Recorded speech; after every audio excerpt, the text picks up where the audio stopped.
Assalamualaikum warahmatullahi wabarakatuh. Perkenalkan, nama saya Dimas Aziz Kurniawan, NPM 2111010035, Prodi Pendidikan Agama Islam semester 1.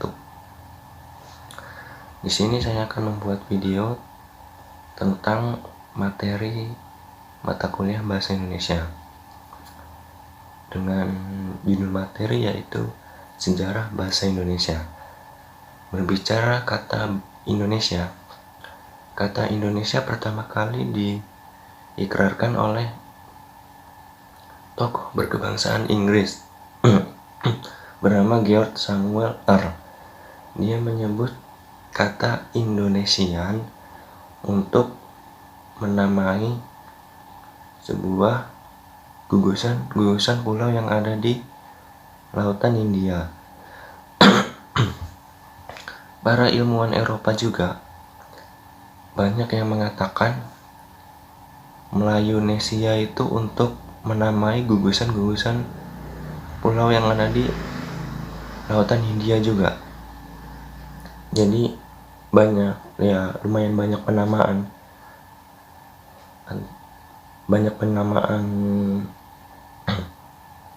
dari kata Indonesia dan Melayunesia untuk suatu wilayah. Lanjut ke bahasa Melayu sebagai akar atau sumber sejarah bahasa Indonesia. Sudah menjadi catatan bahwa bahasa Melayu sudah ada dari zaman Kerajaan Sriwijaya. Nah, bahasa Melayu di sini tuh sebagai bahasa penghubung antar sesama suku atau sesama orang-orang pada zaman itu. Jadi, apa teori yang mengatakan bahwa bahasa Melayu sudah ada sejak zaman dahulu? Di sini ada 3 prasasti kuno, yaitu prasasti Kedukan Bukit, prasasti Karangbarahi, dan prasasti Kota Kapur. Di ketiga prasasti itu sudah ditulis bahasa Melayu kuno. Berarti kita bisa menyimpulkan bahwa bahasa Melayu kuno itu sudah digunakan sejak zaman kerajaan-kerajaan dahulu. Lanjut ke bahasa Melayu itu digunakan pada saat zaman Kerajaan Sriwijaya karena bahasa Melayu itu berfungsi sebagai bahasa kebudayaan. Bahasa kebudayaan yaitu bahasa-bahasa buku yang mengatur sastra dan budaya. Lanjut, bahasa Melayu juga berfungsi sebagai bahasa perhubungan antar suku. Jadi antar suku-suku yang ada di Indonesia ini mereka sudah berkomunikasi menggunakan bahasa Melayu, tapi bahasa Melayu ini bahasa Melayu kuno. Lanjut, bahasa Melayu itu bisa dipakai dalam bahasa perdagangan, baik antara suku-suku yang ada di Indonesia maupun pedagang-pedagang yang dari luar Indonesia. Dan bahasa Melayu itu sudah resmi menjadi bahasa kerajaan pada zaman Sriwijaya. Ada juga teori yang mengatakan bahwa bahasa Melayu itu bukan hanya di Sumatera saja, tetapi ada juga prasasti yang menunjukkan bahwa bahasa Melayu itu sudah digunakan di Pulau Jawa juga, seperti prasasti Gandasuli dan prasasti Bogor. Kedua prasasti ini memperkuat dugaan bahwa bahasa Melayu sudah digunakan bukan hanya di kerajaan Sriwijaya yang ada di Sumatera saja, tetapi di Pulau Jawa juga. Lanjut, seiring berjalannya waktu, bahasa Melayu diresmikan menjadi bahasa Indonesia karena ada faktor-faktor yang membuat bahasa Melayu menjadi bahasa Indonesia, yaitu bahasa perhubungan. Jadi sudah digunakan sejak zaman dahulu untuk berhubungan sosial, dan bahasa Melayu itu sistemnya mudah dimengerti, sederhana, dan mudah dipelajari. Jadi, suku-suku yang ada di Indonesia pada zaman itu, mereka sukarela menerima bahasa Melayu itu untuk menjadi bahasa sehari-hari mereka untuk bersosialisasi kepada suku-suku antar bangsa. Lanjut ke peresmian bahasa Indonesia. Di sini peresmian bahasa Indonesia itu diikrarkan pada tanggal 28 Oktober 1928, yaitu lebih tepatnya Sumpah Pemuda. Jadi, Sumpah Pemuda ini mengikrarkan bahasa Indonesia sebagai bahasa persatuan, bangsa Indonesia. Jadi bahasa yang kita pakai sekarang ini adalah bahasa yang dicetuskan pada saat Sumpah Pemuda. Baik, terima kasih. Baik, lanjut ke materi kedua dengan judul Kedudukan Bahasa Indonesia. Bahasa Indonesia mempunyai dua kedudukan yang sangat penting sebagai bahasa nasional dan bahasa negara. Bahasa Indonesia mempunyai fungsi untuk mempererat hubungan antar suku di Indonesia. Jadi seperti di zaman kerajaan Sriwijaya dulu, tapi ini bedanya, dulu memakai Melayu kuno, sekarang memakai bahasa Indonesia. Kegunaan bahasa Indonesia di sini untuk mempererat hubungan antar suku satu dan suku lainnya.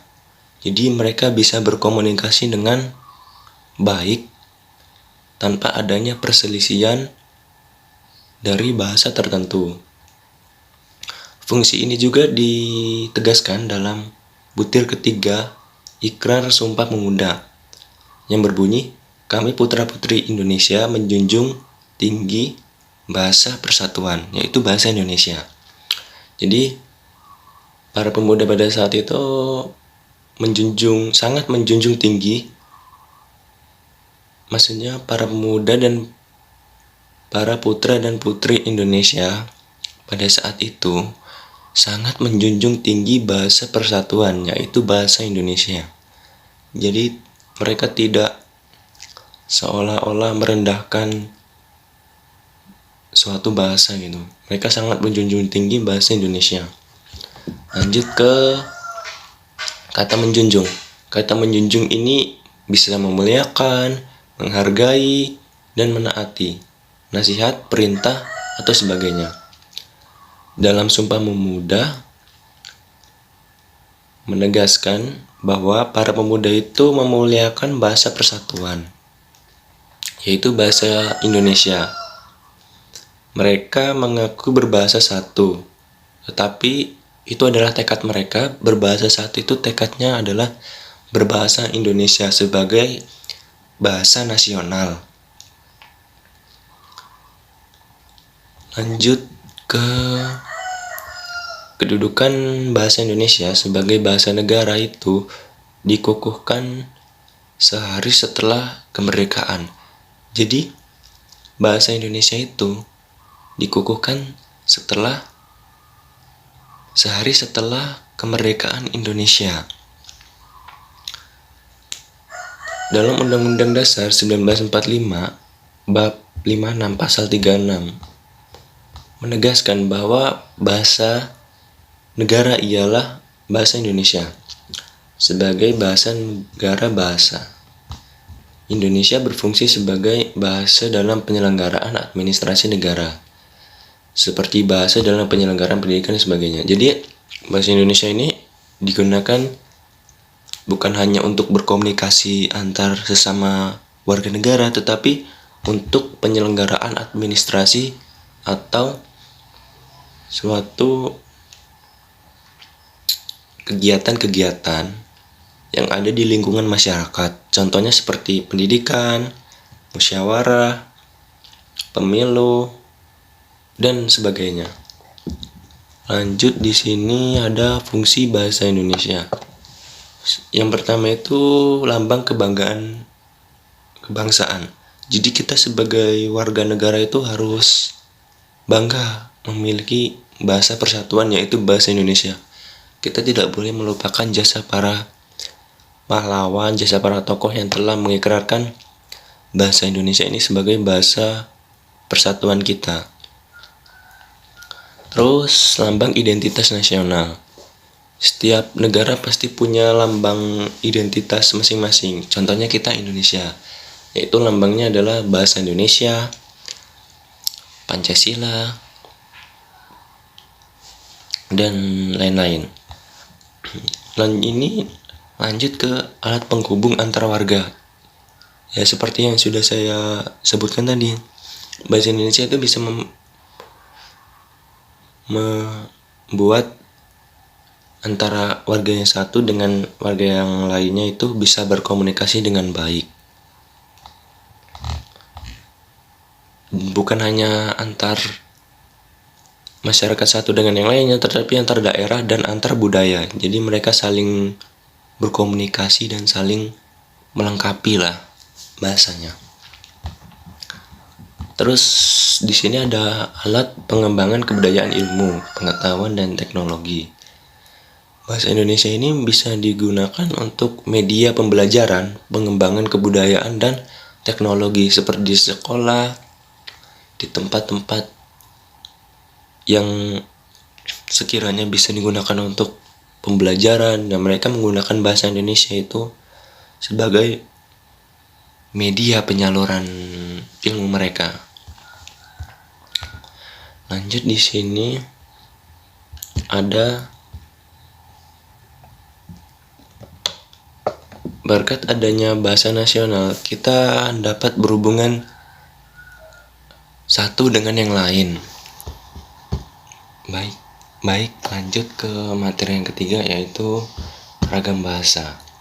Sebagai gejala sosial, pemakaian bahasa tidak hanya ditentukan oleh faktor kebahasaan, tetapi ada faktor geografis, waktu, sosiokultural, dan situasi. Di sini saya akan menjelaskan ragam bahasa menurut faktor-faktor tersebut. Misalkan ada faktor daerah, yaitu geografis, seperti macamnya dialek dan sebagainya. Lalu ke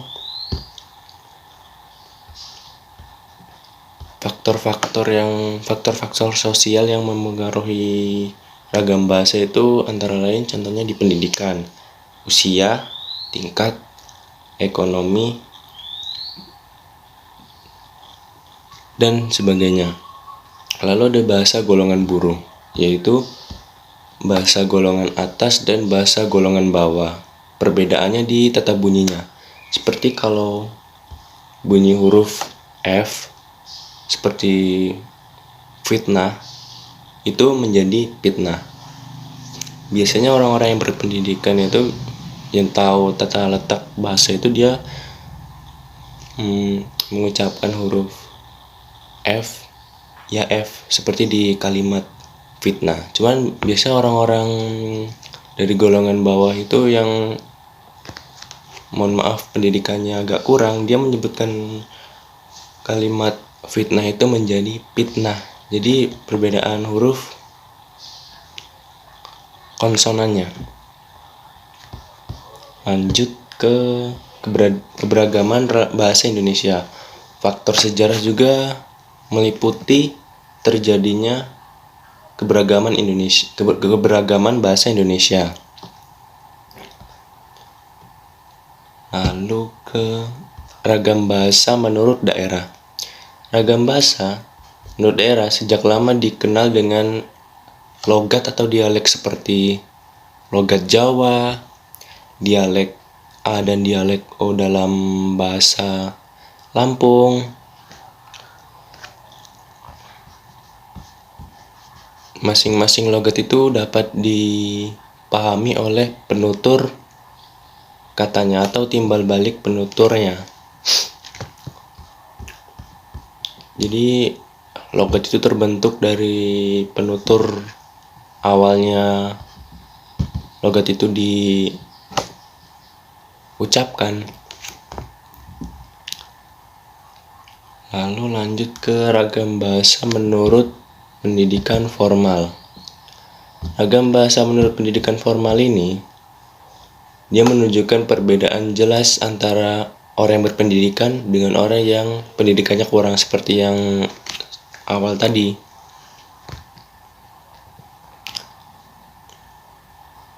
Lanjut ke ragam bahasa menurut sikap penutur. Ragam bahasa ini mencakup sejumlah corak bahasa Indonesia yang masing-masing pada asasnya tersedia bagi setiap orang yang memakai bahasa Indonesia. Ragam ini disebut juga ragam gaya. Artinya, pemilihannya bergantung sikap penutur bahasa tersebut atau penulisnya lah, kurang lebih. Sikapnya itu dipengaruhi oleh usia, kedudukan orang yang kita sapa, dan tingkat keakraban antara satu penutur dan penutur lainnya. Lanjut ke menurut jenis pemakaiannya. 1. Berdasarkan pokok persoalan. Yang kedua, berdasarkan media yang digunakan. Yang ketiga, berdasarkan antar pembicara. Baik, itu saja yang dapat saya sampaikan. Kurang lebihnya saya mohon maaf, kepada Allah saya mohon ampun. Wabillahi taufiq wal hidayah. Wassalamualaikum warahmatullahi wabarakatuh.